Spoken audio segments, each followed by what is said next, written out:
on. Can you hear me? Yes. Thank you, Scott. Yeah, what a journey. Yeah, Scott and I met during the primary. I used to call it the Mike and Scott Show. And we'd take the stage and I'd say, look, you get first crack at El Diablo, and if he's still standing, I get the second crack at El Diablo. No, it's a true story. Dan Patrick is hostile to public education. We've never had a lieutenant governor who is so hostile to public education as Dan Patrick, and therefore, Scott and I have done our level best and have succeeded, in my opinion, into turning this election into a referendum on public education, and we will win.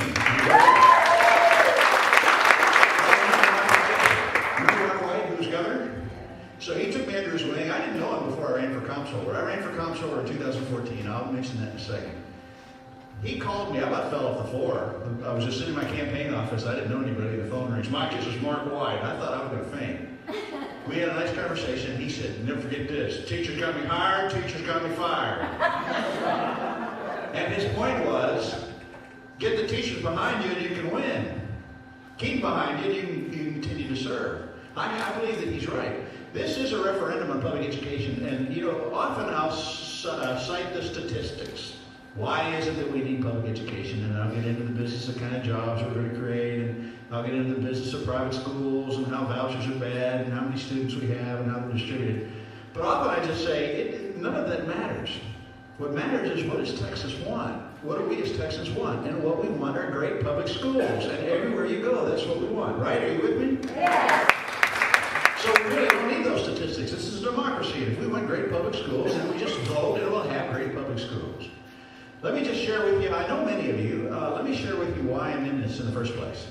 I have always believed that it would be good for our country if our politicians had a skill that they learned in the private sector, if they then offered it up for the public good, if they worked hard, worked honest, don't stay too long. That's what I always thought.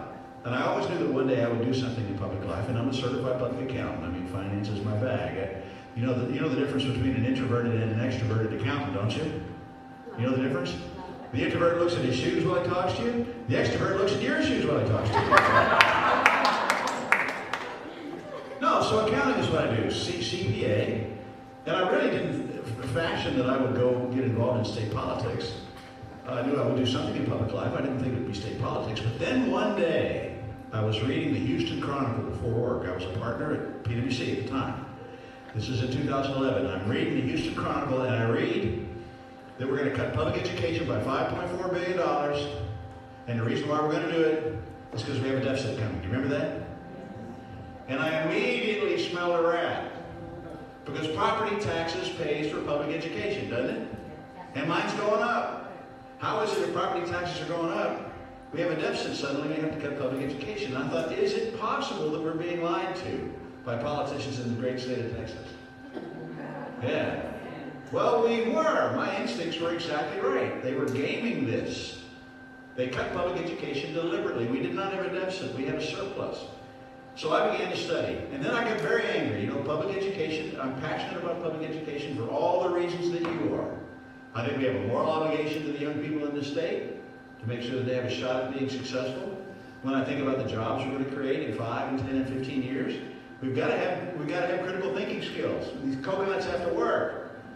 So I've always been passionate about public education, and now my state, my beloved state, is gaming the system and cutting public education based on a false assertion, which, by the way, I'm an auditor. I'm Dan Patrick's worst nightmare. I'm a Democrat and I'm an auditor. I get lied to for a living.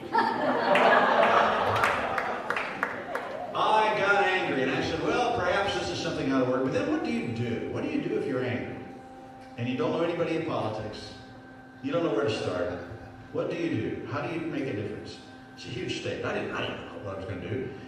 But it didn't take long before I read the newspaper again, sitting in the sofa before work, and I read the newspaper that Susan Combs, who was the controller, was going to step down, and there were no Democrats to run against her, or run for that position. I've always believed that political competition is absolutely essential to good policy. And so that's a big part of what I'm doing, is creating political competition. And I hope this political competition that I'm creating is giving El Diablo or Dan Patrick a headache. So I read in the newspaper that Susan Combs is stepping down and there will be no Democrats to run against her. And I read further. Why not? Well, because you can't win. You can't win as a Democrat. And therefore, nobody would bet their political career. And I said, that's my sign. I don't have a political career. I have nothing to lose, and we have everything to gain. So I got started, and I went to work on public education and property taxes. You can't talk about one without talking about the other. I got started. We didn't win, but I haven't stopped because it isn't getting better. It's getting worse. And now that's why I'm running for Texas Lieutenant Governor. When I said to my wife, Suzanne, we've been married for a long time, 29 years. When I said to her that I wanted to take early retirement to do this, she got that pained expression you can just imagine. Oh no, what are you going to do? I said, I'm going to save public education in the state. She said, is there travel involved? I said, a lot. She said, okay, go. Save it. No, we're one of these couples where our kids went to public schools, and kindergarten all the way through, and Suzanne always worked as a volunteer. She was actually volunteering at Kingwood High outside of Houston whenever those cuts were made, and she would come home and she would report to me just how awful it was. I mean, the tears were flowing like rivers. I mean, it was just devastating when they made those cuts. Anyway, so that's enough about me. Now let's talk about what we're going to do in terms of public education. I do think that the polls show that we can beat Dan Patrick. The polls show that we can beat Dan Patrick. I like to say, Al Capone went to jail because of a tax return. Well, Dan Patrick's going into retirement because of teachers. I think it's as simple as that. No, we can win. Now let's talk about what we're going to do. First of all, we need to put more money into public education. Do you agree? Yeah. We need to put more money into public education. And when I get attacked, well, Mike, you're a Democrat. All you want to do is throw money at problems. I throw it right back at him and I say, look, let's do this. What if we just had small class sizes where every class is 22 students? That'd help, wouldn't it? Well, sure. Well, what if we had the right number of special ed teachers so the teachers can teach and students can learn? That would help, wouldn't it? Well, yeah, that'd be good. But what if we had decent pre-K? Not decent pre-K, what if we had excellent pre-K? So that everybody had a chance. It's the children born in bad circumstances. If you show them a safe place, give them a meal, give them a taste of learning when they're very young, you've created a student. What if we only did those three things? What do you think would happen? We'd have much better public schools. That's not throwing money at a problem. That's just being smart. So those are the things we need to do. Now, when I would make this presentation, I would often say, I would start with, we got to give teachers a raise. But you know what teachers said to me again and again and again? Mike, if we're going to put more money in public education, don't start there.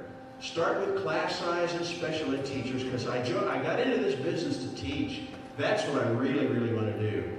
God love our teachers. And then I always look them right in the eye and say, well, you're going to get a raise anyway. And I'll tell you why. Because we have to attract the best and brightest into public education. That's how we're going to have great schools. We want young people to say, I'd like to be a teacher. The best need to say, I'd like to be a teacher. And then most importantly, and I know that you guys know, once they decide to become a teacher, they got to stay all the way to the end, because teachers get better and better and better. And so often they get to year 5 and year 6. They're altruistic when they start. God love them. And then you get to year 5 and 6 and you start thinking about a house, and you start thinking about a family, and you start worrying about your parents that are aging. We all know what people go through. And far too many Texans, teachers, are saying, I'm not going to do this. And then when you cut retired teacher benefits as they do, then you create a stampede. I heard it was in the newspaper somewhere that we're in grave danger of a massive walkout of teachers if we don't do right by them. So those are the things that we need to do. School safety is a big issue that we have to be very honest with it. Sadly, the scourge has come to Texas. It breaks all our hearts, but it's here. We have to, and that's going to cost money. And that's going to cost money, because I think we need more counselors and trained psychologists, more adults. I don't think we turn our schools into military installations, hardened targets, locking doors, who's in, who's out. I also don't think the state should be in the business of running around arming teachers. I'm for local control, don't get me wrong, but I'd rather have learning in the classroom and not guns and gunsmen in the classroom. Any moms demand action folks here? Okay, terrific. I'm with you. And so is the state when it comes to sensible gun laws. We should mention that. Moms demand action. Here's what we need to do. We need to have sensible gun laws. And I think everybody knows that the vast majority of Texans know it. Even Republicans are ready for this. 2 things. It's simple. Background check system that works and red flag laws. Those 2 things will dramatically change. And that's the right thing to do. And for the record, I own a gun. I bought a deer rifle when I was a youngster. My dad and I used to go hunting. I like to say that many a trophy buck died of old age after running into me in the woods. because I wasn't much of a shot. And I'm pro-Second Amendment, but we can do those two things, background check systems at work and red flag laws, perfectly in harmony with the Second Amendment. The vast majority of Texans are saying we should do that, so we should do that. Now let's talk about retired. You agree? Let's talk about retired teachers. Any retired teachers in the room? All right, okay, good. Even though everybody knows what I'm about to say, I never miss an opportunity to say this. Retired teachers don't get Social Security like we do. Retired teachers don't get survivor benefits like we do. They're wholly dependent upon the state for a monthly stipend and health care, and the stipend hasn't been raised in 17 years. And the purchasing power of that stipend has collapsed. And the state has always said, well, we're not going to give you a raise, but you can always cross our heart and hope to die. We'll always take care of you when it comes to health care. And now we can't trust them because of what happened in the last session. And so premiums for retired teachers who are living on a stipend, which hasn't been increased, are going up significantly. You know this. Some teachers said their premiums go from $150 a month to $300 a month to $500 a month. More increases coming, which terrifies me. And so that is not right. And when I tell Texans this, they are appalled that the legislature would do that. That's why we can do what needs to be done is get those benefits back to you on day one. We'll use the rainy day fund if we have to. That's right. And I'm very worried about the pension, and you're worried about the pension. And of course, there's a huge deficit. When the Democrats ran the operation, the fund was funded. It was 100% funded, and now we're deeply, deeply in debt because we haven't put the money in, and now they've changed the calculation. And I believe, I'm almost certain, that we are now in a fund it or cut it situation when it comes to the stipend. We're in a fund it or cut it situation. As we were in the last session as it relates to health care, and what did they do? They cut it. They'll do it again. And they don't like the retired benefit pension plan. They, meaning my opponent and Empower Texans. They'd rather cut that and go to a 401k plan. That's not what teachers want. That's not what Texans want for them. They will use this fund it or cut it decision they're confronted with to cut the retired benefit, the pension plan, the retired benefit pension plan, and cut over to a 401k, which is another reason why we got to beat them. Because that's not right. Right? You with me? Testing. Real quick on testing. I think high-stakes testing is a disaster. We got to get rid of it, right? Do you agree? Yes. Now, teachers and parents and students and administrators, everybody knows how bad it is. But I also talk to college professors and I talk to employers, and you know what I hear? Critical thinking skills are collapsing. They are dropping like a rock. And a big part of it is teach to the test. So we need to get rid of that. I do believe in measuring things. I'm an accountant. You've heard me say this before. I'll go measure something tonight just so I can fall asleep. Everybody should measure things. But it needs to make sense. It needs to be designed by people who stood in the classroom who understand learning, right? The acid test for a metric system is when the teachers say, I like this. I like this metric system because it helps me be a better teacher.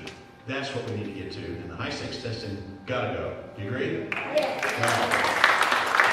Training, technical training. We used to have it right. Not everybody's college bound. I talk to folks that are employers. We need to get back into the business of trade and technical training. When you get past K through 12 and you get into the business of community colleges, those are huge drivers of value, huge drivers for the state. We need to fund it properly. We used to with our major universities, and we don't. So we have a lot of work to do. Now, where's the money going to come from? My favorite topic is an accountant. Where's the money going to come from? It cannot come from higher property taxes. Our property taxes are too high already, right? We're going to have to put more money in public education, but if you can't ask homeowners to put in any more money because we're already putting in too much already. We're being cheated as far as I'm concerned. And I'm proud to announce I know where the money is. I found it. I found it in 2014. See, in my professional life, I advised boards of directors of big companies, and I learned you don't walk into a board of directors and say, you fellas have a problem, unless you also have the solution. So when I ran for comptroller in 2014, I went looking for the money and I found it, and it's hiding in plain sight. There is a defect in the property tax law called the Equal and Uniform Law that allows the owners of large commercial and industrial properties to cheat the system, to hire attorneys, to sue, to underpay their taxes. They've been doing it forever. We're missing $5 billion a year from the Treasury. And all we have to do is close that loophole, and everybody knows how. The legislation's already been drafted. It's just that it never gets voted on. All we have to do is close that loophole, and we will recover that $5 billion. And then we can start solving these problems without raising taxes. And this is not raising taxes. It's enforcing the law. I can't say that often enough. The Constitution says you got a property subject to tax, carried at market value, and pay taxes on it. And you do, you pay taxes on your home, carried at market value, and me on my home, carried at market value. So Valero is going to have to pay taxes on the refinery at market value. That's the way it should be. And that leads me to the power of the lieutenant governor, in case you wonder. Dan Patrick won't debate me because I don't understand the rudiments of government. I don't know if you saw that. But Dan Patrick, let's talk about debates. You know, Dan Patrick debates everything that moves. He debates his own opponents, and he even wants to dash off and debate Geraldo Rivera. He's never once not debated, except he won't debate me because he knows I've got him. I've got him. That the power of the lieutenant governor is this. The lieutenant governor is the president of the Senate. The lieutenant governor decides what the Senate votes on. This lieutenant governor will compel closing that loophole to come to a vote so that every senator has to be held accountable. And any senator, and I hope they're listening, any senator who votes to keep that loophole open, I'm going to chase him right back into his district, or her district, right back into his district and explain to that person's constituents that your senator did not close that loophole and wanted your property taxes to go up and wanted your schools to go down. You watch how quickly they sign off on that, right? That's the way it works. You with me on that? Yeah. That's the power of the lieutenant. All right, so I'll wrap it up. There's other things that we need to do. Healthcare is a big issue that everybody's concerned about. Pre-existing conditions is something that is a topic for another day, but the state should provide absolute protections with pre-existing conditions. The Kaiser Foundation said that 4.5 million Texans will lose their health care overnight if they cancel that protection. My opponent and his indicted mini-me Ken Paxton is trying very hard to take that away from you. So we'll enshrine it in state law, absolute protection for pre-existing conditions. I think we need to kill gerrymandering. We need to kill gerrymandering because it's killing democracy. And finally, we should bring back compassion. As simple as that sounds, it may be the most powerful thing that we need to do because compassion is missing in public policy, and I don't know why, but we need to bring it back. And I'm a firm believer in the separation of church and state. I am an absolutely firm believer in the separation of church and state. Bedrock of our freedom. However, I also own a Bible and I read it. I'm raised a Catholic. And I even bought a Bible. You know, Catholics, it's always packaged for us. But I bought a Bible and I read it, and when I read the Bible, I read compassion. So we need to bring compassion back into public life. All right, so that's what I want to accomplish. Last thing I want to say is, and I say teachers, but I mean teachers and support staff. I shorten it to teachers only, but support staff are very much part of this equation in everything that I just said, including retirement security. They're all essential to what we're doing. If every retired teacher and everyone who has a passion for public education goes and votes, take you 10 minutes and take 2 or 3 friends with you, then we win. Then we can have great public schools. I need your help. We can do it. Let's do it. Thank you very much.